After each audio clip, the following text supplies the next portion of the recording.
আরেকটি প্রশ্ন এমডি আবু সালেহ মুসা, 11 রাকাতের মুয়াত্তার হাদিস কি মতনের দিক থেকে শায? মতনের দিক থেকে মুয়াত্তাতে 11 রাকাতের যে হাদিসটা আছে, আমার জানা মতে এটা হচ্ছে মুত্তারিব।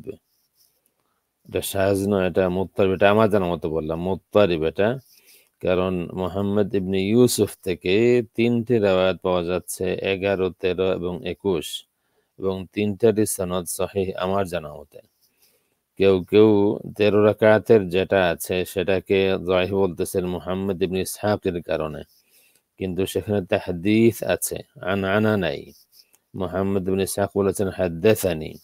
তো হিসাবে 3টাই সনদের দিক থেকে সহিহ। আহ, আর 11 রাকাতের যেটা আছে উত্তর হলো এটা আমার জানা মতে এটাকে বলে মুত্তারিব। আল্লাহু আ'লাম।